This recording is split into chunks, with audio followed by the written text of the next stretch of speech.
2024 లేదా 25లో డిగ్రీ లేదా బీటెక్ చదివారా? సాఫ్ట్‌వేర్ జాబ్ కోసం ఎదురు చూస్తున్నారా? అయితే కోడ్ జ్ఞాన్ 100 డేస్ కోర్సులో చేరండి. జాబ్ సాధించండి. Welcome to Suman TV. నేను మీ సుమన్ టీవీ నాగ్. వైఎస్ అన్ని యాదవ్ ఎన్ఐఏ రహస్యంగా ఇతను విచారణ చేస్తున్నట్లయితే తెలుస్తోంది. అది కూడా జ్యోతి మల్హోత్రా తోటి. నిజానికి మనం చెప్పుకోవాల్సింది ఏదైనా ఉంది అని అంటే, యుద్ధం జరిగిన తర్వాత అతను వెళ్ళాడా, లేదు అనుకుంటే అంతకుముందు ఉన్నటువంటి వీడియోనా అనేటువంటి దాని మీద కొంత క్లారిటీ రావాల్సినటువంటి అవసరం అయితే ఒకటి ఉంది. ఒకవేళ యుద్ధం జరిగిన తర్వాత అక్కడికి వెళ్ళుంటే నిజంగానే కొన్ని విషయాల్లో అది చేయటం అనెతికల్, తప్పు అని చెప్పడంలో ఏమాత్రం సందేహం లేదు. పాకిస్తాన్ నుంచి దుబాయ్ మీదుగా చెన్నై ఎయిర్పోర్ట్కి అది కూడా రహస్యంగా వెళ్తూ ఉంటే ఎన్ఐఏ వాళ్ళు పట్టుకున్నారని చెప్పేసి తెలుస్తుంది.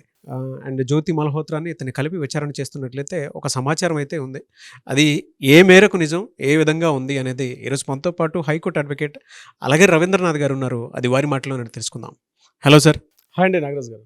ఎంటైర్ ఎపిసోడ్ కనుక మనం చూస్తే అండి, ఎప్పుడెప్పుడు ఏ రకంగా ఏం జరిగింది, ఎన్ఐఏ ఇతని మీద అలాంటి ఆంక్షలు కానివ్వండి, లేదంటే రహస్య స్థావరాల్లోకి తీసుకుని వెళ్ళి విచారణ చేయడానికి గల ప్రధాన కారణాలు ఏమై ఉంటుందంటారు? ఎలాంటి క్లూని ఇతను వదలటం వలన అవన్నీ బయటపడ్డాయంటారు అసలు? వైఎస్ అన్ని యాదవ్ ఇతను ఒక తెలుగువాడిగా వివిధ దేశాలని పర్యటిస్తూ అక్కడ ఉన్నటువంటి విశేషాలని మన తెలుగు ప్రజలకు పరిచయం చేస్తూ కూడా కొన్ని అనేక రకాల వీడియోలు కూడా చేసి ప్రాచుర్యానికి రావడం అయితే జరిగింది. అయితే కొద్ది నెలల క్రితం ఇదే వైఎస్ అన్ని యాదవ్ ముఖ్యంగా బెట్టింగ్ యాప్స్ని ప్రమోట్ చేస్తూ కూడా కొంత వివాదాల్లోకి వెళ్ళారు. దాని మీద ఆల్రెడీ తెలంగాణ పోలీసులు ఆయన మీద ఎఫ్ఐఆర్ నమోదు చేశారు. అదేవిధంగా లుక్అవుట్ నోటీసులు కూడా ఆయన మీద చేయడం జరిగింది. అంటే ఇండియాలోకి ఎప్పుడు ప్రవేశించిన లుక్అవుట్ నోటీసులు అంటే ఎప్పుడైనా అంటే ఎయిర్పోర్ట్స్ కానీ లేకపోతే మనకు పోర్ట్స్ అన్ని ప్రదేశాల్లో కూడా ఎక్కడైనా దొరికితే మాత్రం ఇమీడియట్గా రెడ్ కార్నర్ నోటీసులు కూడా ఇష్యూ చేసినట్టుగా తెలుస్తుంది. అంటే ఈయన ఒకవేళ దేశాన్ని విడిచి పారిపోయే సందర్భంలో కూడా భారతదేశాన్ని తీసుకోవాలనే ఉద్దేశంతో ఈయన మీద ఆల్రెడీ మనకి ఒక ఇష్యూస్ కూడా చేయడం జరిగింది. లుక్అవుట్ నోటీసులు ఇష్యూ చేశారు. At the same time red corner నోటీసులు కూడా వైఎస్ అన్ని యాదవ్ మీద ఇష్యూ చేయడం ఇదొక పార్ట్. ఇదిలా ఉండగా రీసెంట్గా మనకి పెహల్గాం దాడి జరిగిన తర్వాత ఇదే వైఎస్ అన్ని యాదవ్ ముఖ్యంగా పాకిస్తాన్ ప్రాంతాన్ని పర్యటిస్తూ కూడా కొన్ని వీడియోలు రిలీజ్ చేసినట్టుగా మనకి తెలుస్తుంది. అంటే ఇంతకుముందు బెట్టింగ్ యాప్స్లో ప్రమోట్ చేసి ఏం చేశారంటే ముఖ్యంగా బంగ్లాదేశ్, శ్రీలంక, నేపాల్, బంగ్లాదేశ్, అదేవిధంగా మనకి పాకిస్తాన్ మీదుగా దుబాయ్ వెళ్ళినటువంటి ఒక జర్నీలో చాలా ఫొటోస్ చేయడం కూడా జరిగింది. అయితే దాన్ని పెద్దగా వివాదం కాలేదు. ఆయన అక్కడ వెళ్ళడం, అక్కడ ఎలా ఉంటుంది, రోడ్స్ ఏంటి, అక్కడ ఇంపార్టెంట్ ప్రదేశాలు ఏంటి పరిచయం చేస్తూ వచ్చారు. కానీ మొదటగా ఉండే బెట్టింగ్ యాప్స్ వల్ల కొంత ప్రమాదం జరిగింది దీనికి. బెట్టింగ్ యాప్స్ మీద అరెస్ట్ చేసిన తర్వాత అయితే ఇదంతా ఒక పార్ట్ అయితే రీసెంట్గా ఆయన మీద చేసినటువంటి ఈ ఆరోపణలు నిజమా కాదని పక్కన పెడితే నిన్న చెన్నై ఎయిర్పోర్ట్లో మన 29th చెన్నై ఎయిర్పోర్ట్ దిగుతూ అక్కడ ఎన్ఐఏ పోలీసు అంటే నేషనల్ ఇన్వెస్టిగేషన్ ఏజెన్సీ వాళ్ళు ఆయన మీద ఇమ్మీడియట్గా ఆయన్ని కస్టడీలో తీసుకొని విచారిస్తున్నారు అని చెప్పడం జరిగింది. దీని మీద వాళ్ళ ఫాదర్ ఒక టీవీ ఇంటర్వ్యూలో కూడా మాట్లాడుతూ మా వాడిని అక్కడ చెన్నై ఎయిర్పోర్ట్లో అరెస్ట్ చేయలేదు, ఆల్రెడీ చెన్నైలో ఉంటుండగా కొంతమంది పోలీసులు మాట్లాడడం జరిగింది. కానీ అంతేగాని అతనికి చెన్నై ఎయిర్పోర్ట్లో అరెస్ట్ చేయలేదు అని చెప్పి కూడా ఆయన కొన్ని వీడియోలో మాట్లాడడం వాళ్ళ ఫాదర్ కూడా మనం చూసాం. ఇది కాకుండా అసలు ఈ ఎన్ఐఏ వాళ్ళ ఇన్వెస్టిగేషన్ అంటే భారతదేశం యొక్క దేశద్రోహం కేసు, భారతదేశంలో ఉన్నటువంటి సైనిక రహస్య స్థావరాల యొక్క దాని యొక్క డీటెయిల్స్ అన్నీ కూడా పాకిస్తాన్కి చేరవేశాడు అన్నటువంటి ఒక అభియోగం ఈయన మీద నమోదవడం జరిగింది. ఇది కరెక్టా కాదా అన్న విషయాన్ని మనం కాస్త లోపలికి వెళ్ళి విచారిస్తే ఆయన రిలీజ్ చేసిన వీడియోస్ను కానీ మనం చూసినట్టయితే ఇది నిజమా అబద్ధం అని ఎన్ఐఏ పోలీసులు కన్ఫర్మేషన్ చేస్తారు. కానీ వాళ్ళకి బలం చేకూర్చిన కొన్ని వీడియోస్ అయితే బయటకు రావడం జరిగింది.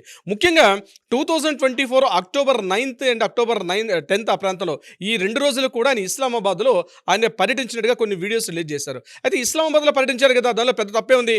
ఎగ్జాక్ట్లీ ఇక్కడే ప్రాబ్లం స్టార్ట్ అవుతుంది. అదే సమయంలో జాకీర్ నాయక్ అనేటువంటి ఒక ప్రొఫెసరు ఆయన అక్కడ పార్టిసిపేట్ చేయడం, జాకీర్ నాయక్ చేస్తున్నటువంటి కొన్ని ఉపన్యాసాల్లో ఈయన కూడా ఒకే వేదికని పంచుకుంటూ అక్కడ ఉన్నటువంటి వీడియోస్ మనకు బయటకు వచ్చాయి. ఈ జాకీర్ నాయక్ మీద ఉన్నటువంటి ప్రాబ్లం ఏంటంటే ఈయన ఒక భయంకర ఇంటర్నేషనల్ ఉగ్రవాదిగా ఈయనకి ఆల్రెడీ మనకి ఒక ముద్ర వేశారు మన ఎన్ఐఏ వేలు. అంటే ఎందుకు ఈయన యాక్చువల్గా basically he's an Indian, he's not an outskirts. అంటే భారతదేశం బయట దేశం వాడు కాదైనా భారతదేశంలో పుట్టి ముఖ్యంగా మహారాష్ట్ర ముంబై దగ్గర పుట్టి కొంత ఇస్లామిక్ భావజాలానికి బాగా ఇన్ఫ్లుయెన్స్ అయ్యి ఇస్లామిక్ రీసెర్చ్ ఫౌండేషన్ అన్నటువంటి ఒక సంస్థని ఏర్పాటు చేసి అదేవిధంగా పీస్ టీవీ అనేటువంటి ఒక శాటిలైట్ ఛానల్ కూడా ఏర్పాటు చేసి దాని ద్వారా ప్రపంచవ్యాప్తంగా ఉన్నటువంటి ఇస్లాం యొక్క దానికి సంబంధించిన ఇస్లాం మత సిద్ధాంతాలు కూడా ఆయన ఎక్స్ప్లెయిన్ చేసుకున్నారు. ఇస్లాం మత సిద్ధాంతాలని ప్రచారం చేసుకోవడం పెద్ద ప్రాబ్లం లేదు, కానీ ప్రాబ్లం వల్ల ఎక్కడ వచ్చిందంటే ఈ ప్రపంచంలో ఓన్లీ ఇస్లాం మతమే ఉండాలని చెప్పి యువకుల్ని బాగా ప్రేరేపితం చేస్తూ యువకుల్లో నుండి భావజాలను పూర్తిగా ఒక మత విద్వేషాన్ని రెచ్చగొట్టే విధంగా ప్రసంగాల మీద భారతదేశంలో ఈయన మీద పూర్తిగా బ్యాన్ చేశారు. ఈయన కనిపిస్తే ఇమ్మీడియట్గా అరెస్ట్ చేయమంటే ఆయన ఇక్కడి నుంచి మలేషియా పారిపోయారు జాకీర్ నాయక్. ఈరోజు శ్రీలంక, ఇండియా కొన్ని దేశాల్లో ఈయన మీద పూర్తిగా కనిపిస్తే కాల్చివేసినటువంటి ఆర్డర్స్ కూడా ఉన్నాయి జాకీర్ నాయక్ మీద. ఇటువంటి జాకీర్ నాయక్ మలేషియాలో దాక్కుంటే చాలా సందర్భాల్లో మలేషియా పోలీసులకు కూడా మన వాళ్ళు రిక్వెషన్ పెట్టుకుని అతను మాకు అప్పగించమని చెప్పి, అయితే అక్కడ మలేషియా పోలీసులు చెప్పింది ఏంటంటే ఇతను ఇండియాలో పెద్దగా ఇప్పుడేం చేయట్లేదు కదా, సో ఇండియాలో అతను లేడు కదా, అదేవిధంగా ఇస్లాం మత వ్యాప్తికి సంబంధించి ఆయన రీసెంట్గా ఎటువంటి ఏమీ చేయట్లేదని చెప్పి ఎప్పటికప్పుడు మలేషియా తప్పించుకుంటుంది. గడచిన 4-5 సంవత్సరాలుగా జాకీర్ నాయక్ మీద ఈ యొక్క ఆర్డర్స్ కూడా ఉన్నాయి. అయితే అటువంటి వివాదాస్పదమైన వ్యక్తి జాకీర్ నాయక్ ఇతను మలేషియా నుంచి last October 9th, 9th, 10th ఈ 2 డేట్స్లో కూడా పాకిస్తాన్ ఇస్లామాబాద్లో ఆయన కొన్ని కార్యక్రమాలు ఏర్పాటు చేసినప్పుడు ఆ కార్యక్రమంలో ఇతను అక్కడ పార్టిసిపేట్ చేసినటువంటి కొన్ని వీడియోస్ కూడా మనకి లభించాయి. అదే సేమ్ వేదిక మీద జాకీర్ నాయక్తో పాటు అట్ ద సేమ్ టైం అక్కడ బయ్యా సన్నీ యాదవ్ కూడా మాట్లాడుతున్నట్టు కొన్ని వీడియో ఫుటేజ్ కూడా మన బయటకు వచ్చాయి.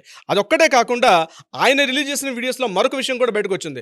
మెయిన్ ఏంటంటే ఆయన మనకి చెప్పిన వీడియోస్లో నేను ఇంతకు ముందు ఒకసారి పాకిస్తాన్ వెళ్ళడానికి ప్రయత్నించాను, కానీ కొన్ని ప్రాబ్లమ్స్ వల్ల నన్ను పాకిస్తాన్ లోపలికి అలౌ చేయలేదు, కానీ ఒక మహిళ యొక్క ఇన్స్పిరేషన్ వల్ల ఒక మహిళ నాకు సపోర్ట్ చేస్తుంది, నేను ఆ మహిళ సపోర్ట్ వల్ల ఈరోజు నేను పాకిస్తాన్లో వెళ్ళాను, కేవలం ఒకేసారి వెళ్ళానని చెప్పి ఆయన యూట్యూబ్లో చెప్పిన మాటలు బట్టి తెలుస్తుంది. కానీ రీసెంట్గా ఆయన అక్కడ ఉన్నటువంటి ఆనవాళ్ళు అక్కడ ఉన్నటువంటి ఇన్ఫర్మేషన్ కానీ ఇన్వెస్టిగేషన్ చేసినప్పుడు ఈయన బయ్యా సన్నీ యాదవ్ కేవలం ఒక్కసారి వెళ్ళలేదు, ఇప్పటివరకు టోటల్గా పాకిస్తాన్కి 4 times వెళ్ళినట్టుగా ఇస్లామాబాద్, కరాచీ, పెషావర్ ఈ ప్రాంతాల్లో ఆయన పర్యటించి ఆయనకి షెల్టర్స్ అంతా కూడా ఎవరెవరు ఏర్పాటు చేశారు ఈయన వెళ్ళినట్టుగా ఆనవాళ్ళు తెలుస్తున్నాయి. ఈరోజు ఎన్ఐఏ ఉంది.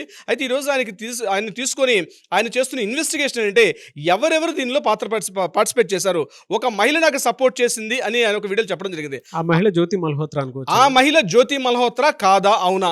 ఎందుకంటే జ్యోతి మల్హోత్రా ఆల్రెడీ హర్యానా పోలీసుల మీద గట్టిగా వారెంట్ ఉంది, ఆల్రెడీ ఎన్ఐఏ పోలీసులు ఆమె అరెస్ట్ చేసి ఇన్వెస్టిగేషన్ చేస్తున్నారు. సో లింకులు అనేవి తెలుస్తున్నాయి. ప్రత్యేకంగా పెహల్గాం దాడి జరిగిన తర్వాత ఎందుకు వెళ్లాల్సి వచ్చింది పాకిస్తాను, ఇది పూర్తిగా పాకిస్తాన్ చేసినటువంటి కుట్ర అని మనకు బయటపడింది.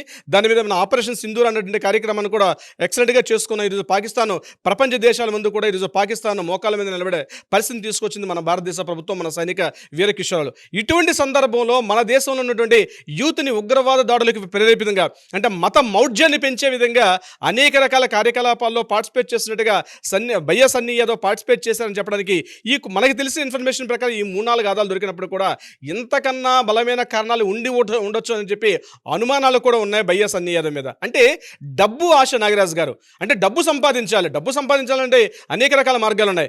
ఆయన ఒక సక్సెస్ఫుల్ యూట్యూబర్గా అనేక రకాలుగా ఆయన ఇన్కమ్ని పెంచుకున్నారు. కానీ ఇంకా అది సరిపోక ఏ యొక్క టెర్రరిస్ట్ గ్రూపులతో ఆయన కలిశాడా, ఆ టెర్రరిస్ట్ గ్రూపులతో కలిసి భారతదేశం రీసెంట్గా మనం చూసాం విజయనగరంలో కావచ్చు, హైదరాబాద్లో సమీరు, విజయనగరంలో రియాజ్, వీళ్ళందరూ చేసినటువంటి అక్కడ కొన్ని ఉగ్రవాద కార్యకలాపాలు, కొన్ని బాంబ్లాస్టులు చేయడం కూడా ప్రయత్నం చేశారు. అందులో ఎన్ఐఏ వాళ్ళు చాలా అద్భుతంగా వాటిని చాకచక్యంగా అది జరగకుండానే ముందే దాన్ని కట్టడి చేశారు.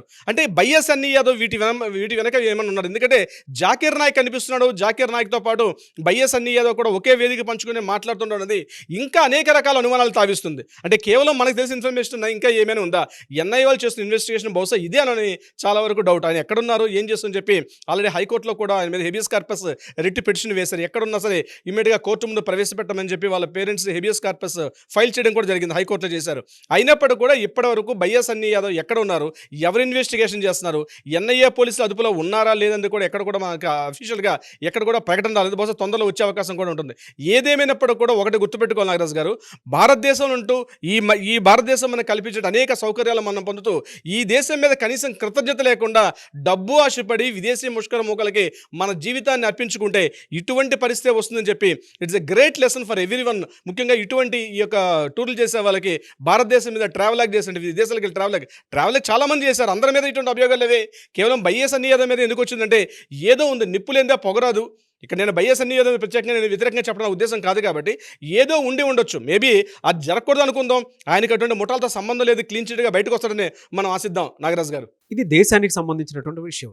కొందరు ఇప్పుడు ఆయన వీడియోస్ ఎవరైతే ఫాలో అయ్యేటువంటి వాళ్ళు ఉంటారో మీరు పాజిటివ్గా ఆలోచించడంలో తప్పలేదు, కానీ దేశానికి సంబంధించినటువంటి విషయంలో ఎవరైనా ఏదైనా మాట్లాడేటప్పుడు ఆలోచించుకొని కామెంట్ బాక్స్లో పోస్ట్ చేయండి. ఎందుకు అనంటే ఎన్ఐఏనే అదుపులోకి తీసుకుంది అనంటే ఏం జరుగుతుంది అనేటువంటి దాని మీద ఎవరికి అవగాహన లేదు.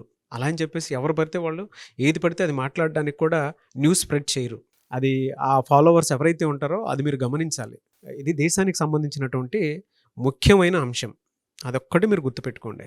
ప్రీవియస్ వీడియోలో మీరు మాట్లాడిన దాని మీద కింద కామెంట్ బాక్స్లో చాలామంది ఇలా మాట్లాడుతున్నారు, అలా మాట్లాడుతున్నారు అని చెప్పేసి పెట్టడం జరిగింది. ఆహా, దేశ భద్రతకు సంబంధించినటువంటి విషయం. ఎవరు ఏ విధంగా అయినా సరే మాట్లాడడానికి దేశానికి సంబంధం, అంటే నీ ఇంటికి, నీ సమాజానికి, నీ రాష్ట్రానికి, నీ దేశానికి సంబంధించినటువంటి విషయం ఇది. దాంట్లో ఎవరైనా సరే చొరవ తీసుకొని అలా చెయ్యొద్దు, ఇలానే ఉండాలి అని చెప్పేసి బాధ్యతతో కూడుకున్నటువంటి విషయాలే మాట్లాడతారు. అందులో ఎక్కడ తప్పు ఉండదు.